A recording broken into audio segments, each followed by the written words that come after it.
In this lecture, we're going to go over the creating a new controller. We're going to create 3 new views. We're going to implement Razor helpers.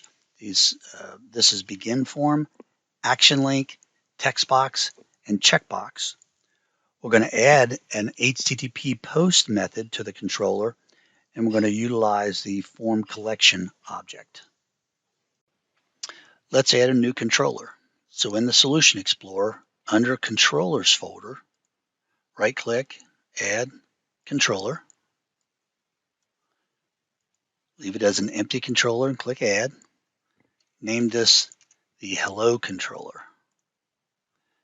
And you'll see by default you get an action result of index whenever you create that, whenever you create a new controller. So right-click on that index. We're going to add a view that's going to be associated with this action result method.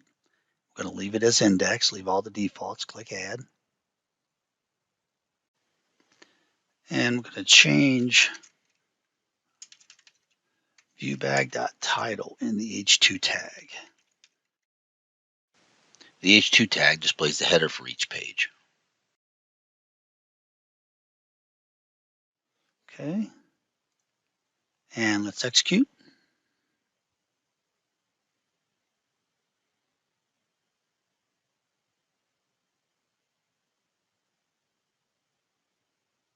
So we're in the Hello controller and we're showing the index view.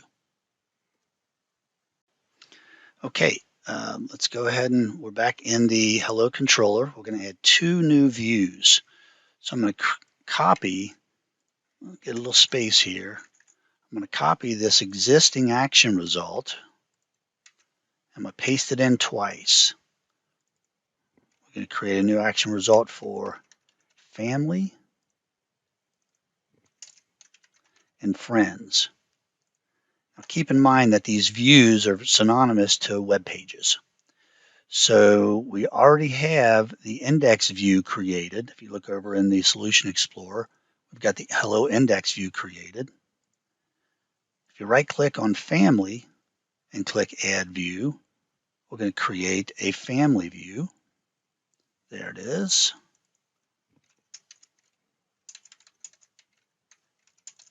Change the H2 tag. And then add a P tag just to show what view we're actually in.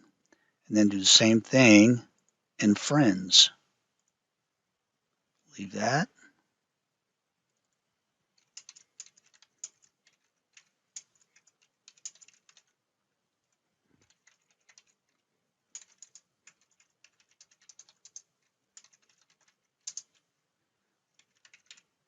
Okay, so now we've added those.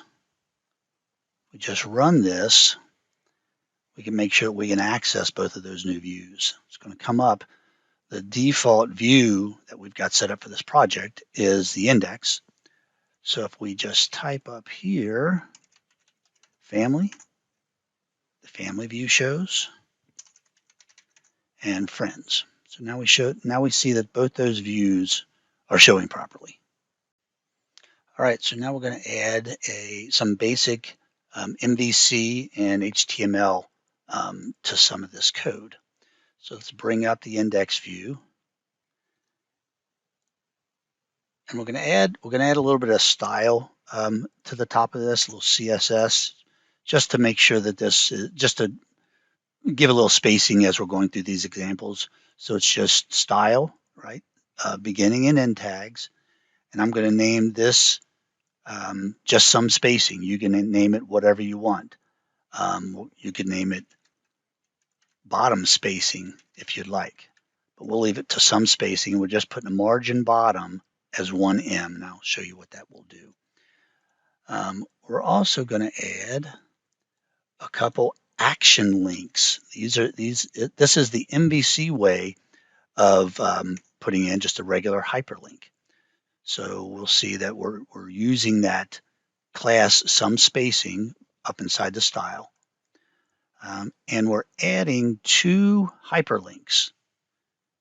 And this action link method has 3 parameters.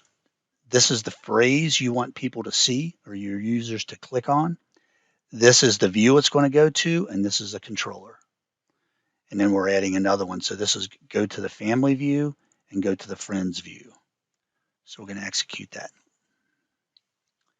and verify that both of those links are working properly. Okay, so I click on go to family, and we are indeed hello family. If I go back, click on go to friends, and we are indeed in the hello friends view. So the bread and butter of web development is putting controls on a view or a page, such as a text box, a drop list, buttons, what have you, and then being able to determine when the user clicks one of these buttons to see what it is they selected. So to start with that, we have to have a helper function, HTML.BeginForm.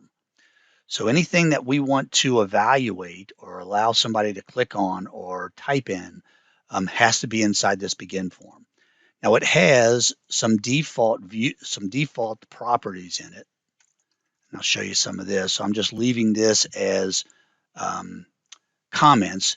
If you don't put anything inside the begin form, then it's implied that you're going to be posting to the exact same controller and view that this begin form is in.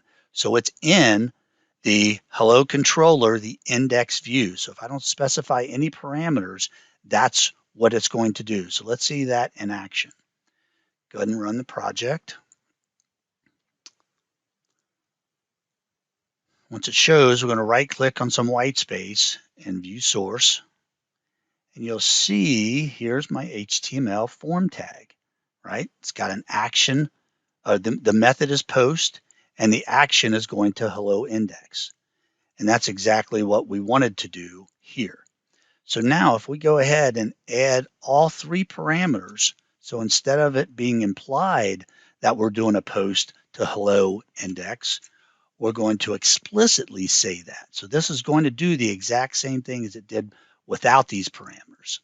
So let's run this again and verify that.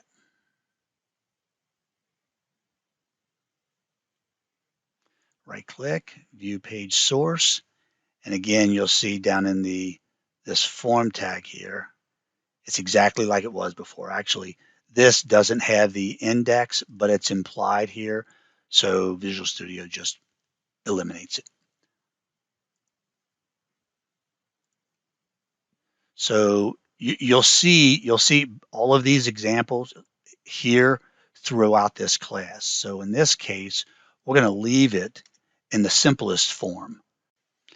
Okay, so if we're going to get rid of these comments first. So if we're using a begin form, then most times, more often than not, you're going to need some kind of buttons. So your buttons actually do the submitting inside here. So let me zoom in here a little bit. So I've got a div, and again, we're using this some spacing. And then inside this, I have 4 buttons, right? So they all have submit as the name, and then the IDs are unique. The biggest, one of the important parts about this is we need to determine which one of these submit buttons are they clicking. So we add unique values to each button. So in this case, this is the save button, delete, redirect, and close. So we're going to go ahead and save that. If you need to pause the video to type this in, you can. A lot of times you'll see programmers do this. Oftentimes it's easier to read, but it's a lot to keep up with to just try and make all your code line up. So I do not do that. Let's go ahead and execute this and just look at the buttons.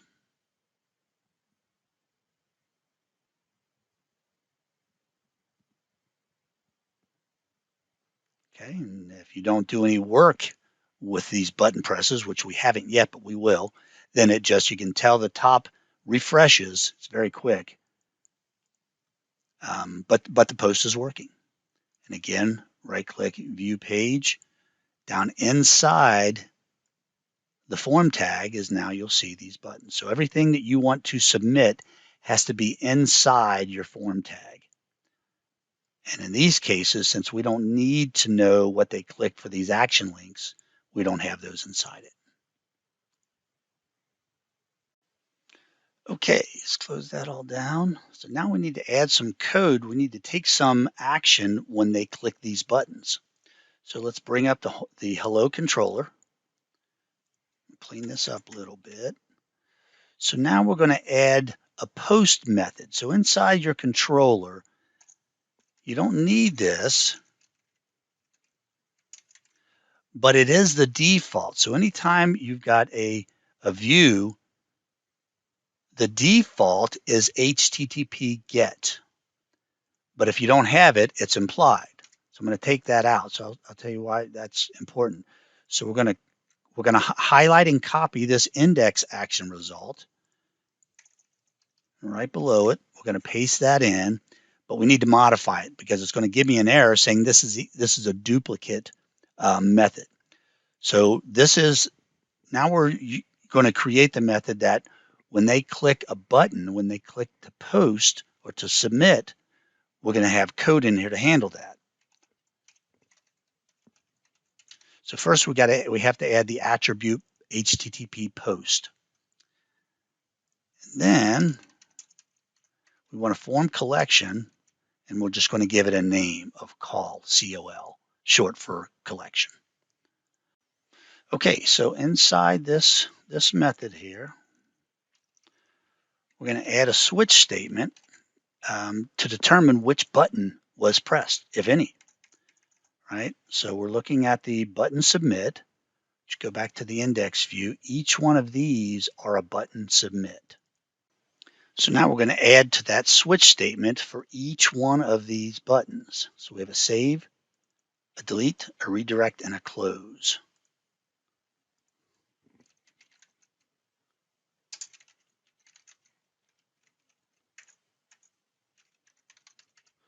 Okay, so this is the general structure. That's for save. We're going to need 4 of these.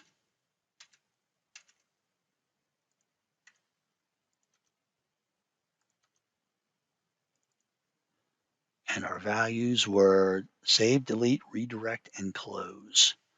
So save, delete, redirect, and close. So we're going to keep this breakpoint here, and let's go ahead and run our project. And we're going to break on this to make sure of which button is pressed.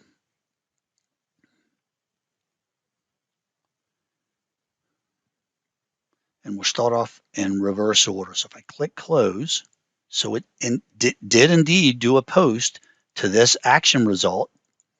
And now we're looking to see which one of these has been pressed. And the code jumped down into the close case. So we did indeed click close. I'm going to hit continue. I'm going to click on redirect. So if we continue our break here, we're in the redirect. So this is showing you that now we're able to decide which one of those buttons they clicked. So go ahead and continue, and we'll just finish this out. Delete, jump down into the delete break, continue, and finally save. And it jumps down into the save. All right, let's stop this from running. So now we're going to add some on-screen validation to show what button was clicked. So in the save, we're going to start, and you'll see this a lot. There's a lot of articles about this. Switch statements don't format the way that I want them to. I want the switch statement inside here to look like that.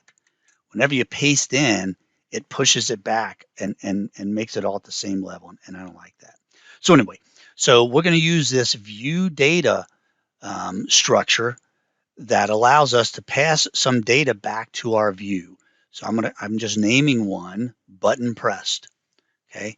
And I'm going to say in this one, the save button was pressed, Okay, so I'm going to copy that and do the same thing inside each one of these. So we're going to say the delete button was pressed there.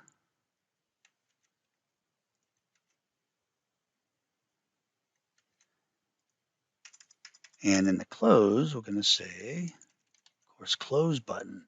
Let's go ahead and put one in here. We're going to change this, but we're going to put one in there anyway for now. Okay, so now we're returning this view data button pressed, and we're putting a different phrase in there depending on which button they clicked. So in order to utilize that, we're going to need to add a structure back in our view. So if we go back to the index view, outside of the begin form,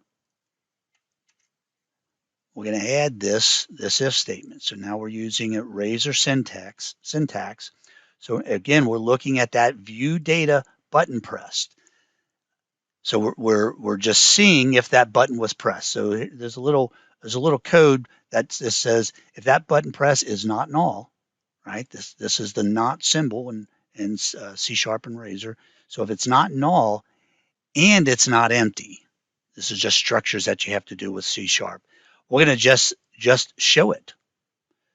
Again, we're adding some spacing to this, but we're just showing whatever's in that view data button pressed. Let's save that and run it.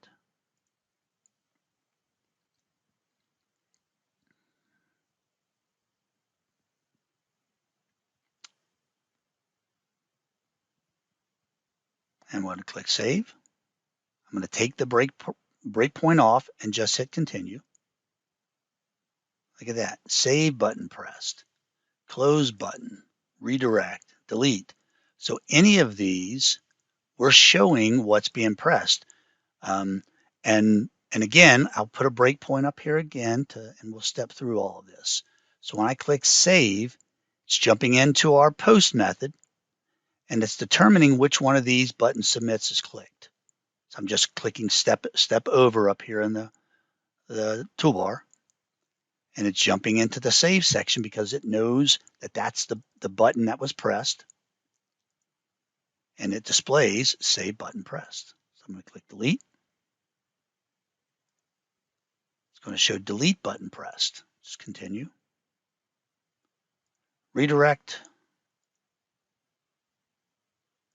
Continue, and then just to be complete, close, close, continue. Okay, so let's do a quick review of what we've done so far. So we have a controller, right? We named it the hello world, the hello controller, and we have 3 action result methods in it that are action result get, not post. One is the index, not much in it. One is the family, same thing, and friends. We've added back on our index view, we added a begin form tag. So that allows us to put controls on a page or a view and then be able to interact with the user in some way. Okay, so we use that in begin form, and with no parameters, this begin form is doing a post to the hello index view. So whenever there's nothing inside here, it defaults to me or this. So then inside of that, we added 4 buttons, right? 4 buttons with unique values, all with the same name and unique IDs. We're not going to interact with these IDs in this example. Back in our hello controller, we have another index action result that's modified a little bit. This is saying when they do a post, that's when we want to come into this one. In this form collection, this call object, this is what we can determine what button they pressed, what drop list they clicked on, what text box they typed into, all of those things. Okay, let's go back to the index view. I'm going to add a couple new pieces to this. So inside the begin form, we're going to add a text box. Okay, so again, we've got HTML div tags around these sections, and each item has a div tag around them. We're using the sum spacing to give a little bit of margin bottom to it. Now we're using the Razor text box. So this is Html.TextBox for this one, and we're giving it a name of txt fav1s, right? Txt for text box fav1. We're going to add a checkbox below that as well. Same thing, we're putting it all in divs. We're using the sum spacing. And this time we're using an HTML checkbox. This again is a Razor view. We're naming it check click me, CHK, click me. And in order to have words, so if you just use a checkbox, you don't get any word around it. You just get an empty, I'm going to delete this for a second. You just get an empty checkbox with no phrase. So let's see how these two look so far. Okay, there's the text box, and then there's a checkbox without a phrase next to it. Let's go ahead and stop that. So that's where we put this label, and we've got to say this label is for this checkbox, right? So as long as we keep the same name, what that allows, it first puts a label next to the right of the checkbox, which is the typical way of doing a checkbox inside a web page. But we're also giving it this phrase, click me please. And when we click on this label, it actually changes the checkbox from being checked or not, because it's got the for exactly the same name as that checkbox. So let's run that, take a look.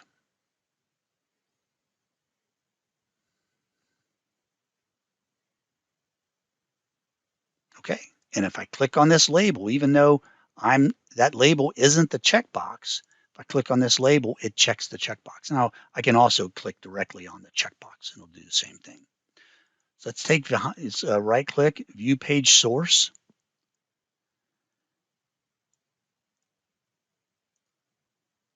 I'm going to get this out so we can see it. And you'll notice that we get an HTML text box, input box, right? So even though we didn't write this HTML, that's what happens when you use a text box, HTML text box method. Wrong one, sorry about that. And then the same thing for the checkbox. You get an HTML input of type checkbox. All right, let's close that. Now we're going to add some code. Go ahead and stop it from running. We're going to add some code to interact with those two new controls. So back on the hello controller, again inside the index post, right at the top, we're going to add this, another view data structure. But check it out. We're now looking at text fav1. Let's make sure that's the name I gave it. Yep, text fav1. And whatever's in that text box, we're just going to load it into this view data. We can call it favorite food. You can call this anything you want, right? We're going to leave it favorite food. And we're also going to add to the redirect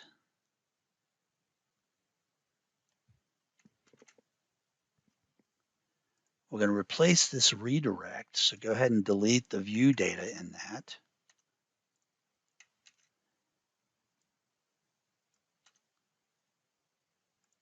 And because we're doing a redirect to action, I'll show you what that is here in a minute. We don't need this break down here. So what this is doing is this saying if they click redirect, it's actually looking at that checkbox to determine if we go to the family view or the friends view. So this is just an example of showing you how you might use a checkbox in the controller to do other actions to make the user go to another page in this example. Let's save that. So now back on the index view, we're going to add another structure down here, a lot like this one. But this one's going to work or be associated with that text box, right? So now we're going to go, and I want to go over both of these here in just a minute. But in this case, if the view data favorite food is populated, then we're just going to show I like whatever that food is too, right? Very similar to what we did with the button presses. This is just saying what button was pressed, but in this case, we're just displaying what the user typed in to this txt fav1 text box. Let's go back here and make sure we're using the same one. Yep. So now let's put a breakpoint there. And again, the breakpoints will stop here and you can evaluate your code. So let's go ahead and run this.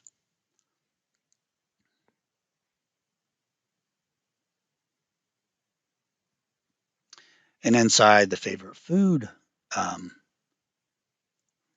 box, we're going to put my favorite food is watermelon. We're going to just click any of these buttons. We'll click save.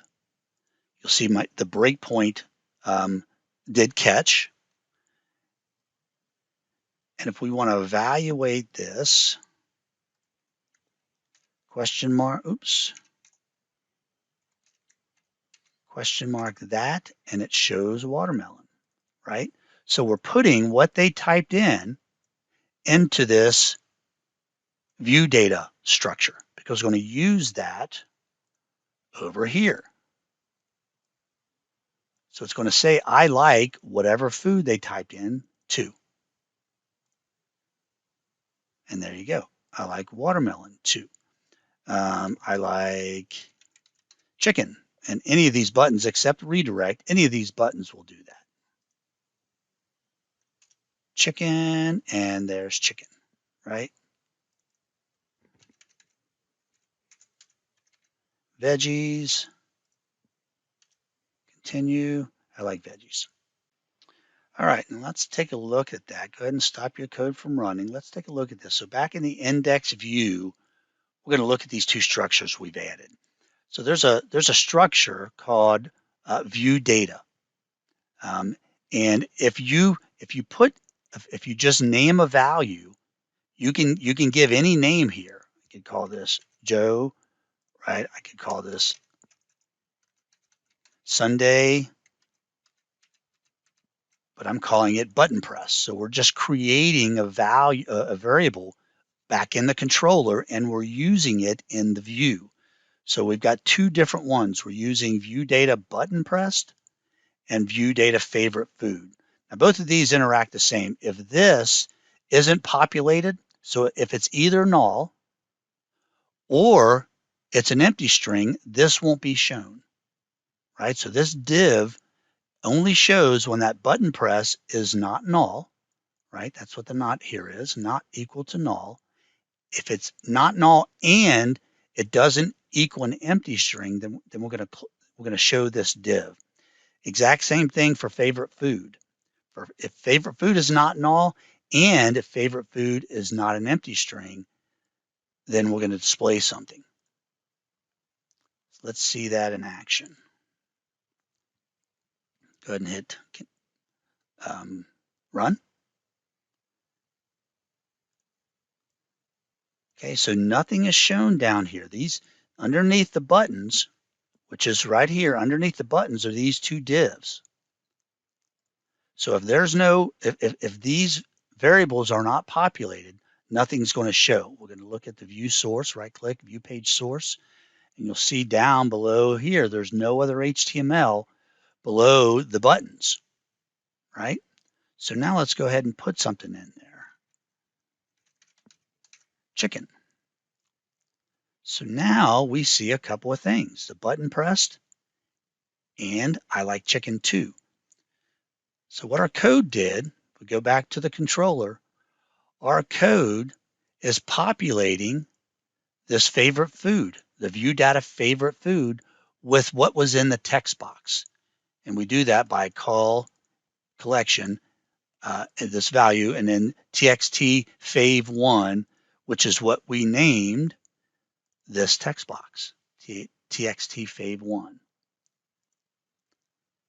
So we're populating this favorite food, and when the view looks at this, it says if favorite food is not null and it's not empty, right? So if both of those are true, then we want to display that this div. Same thing on the button press. So the view data button press is not null and it's not empty. We're going to show a message, right? So if we go back and look, and that's what's happened here on our view now. So because we put something inside this text box, it showed I like chicken too. Depending on what button we press, so if we do fish and click close, it's determining close was pressed, but it's also saying there's something inside the text box. So let's just hit close without putting something in the text box. That second message won't display because there's nothing in this text box. And then what happens here is this text box is an empty string, and it puts that inside here. So again, these are methods of putting controls on a web page and a view in MVC, and then being able to determine what did the user do with that. And we did it in two ways. One is we said, let's show what button they pressed here. And then let's show if they put in a favorite food, let's show that favorite food. Okay, so now let's utilize this checkbox. So if we go back to the controller, I added some code that I haven't talked about just yet. So this is looking at that click me checkbox. So again, we reference it from the form collection. We reference this variable here, looking at that click me and to see if it contains true. If it does, then in this example, we're just going to say go to the family view. Otherwise, go to the friends view. So I'm going to go ahead and stop this from running. This is really what this looks like. Let me give it a little space here. So this is what this code is doing, but it takes up 1, 2, 3, 4 lines of code. So I oftentimes, and you'll see this in a lot of code, is we'll leave this up on this same row. So this is saying if that checkbox has the word true in it, then redirect to action. This is a redirect like in web forms, but this is a redirect to action. So return that redirect to action, return and go to the family view. Now, if this were going to a different controller, we would have another parameter in here saying the controller. But if you only specify the view, then it implies you're staying inside the hello controller. So again, it's saying if the checkbox is checked, if it contains the word true in it, then go to family. Otherwise, it's going to go to the friends controller. Let's go ahead and set a breakpoint here and run this. So all of these examples are showing you how we interact with the user and decide or determine what it is that they're doing on our web page.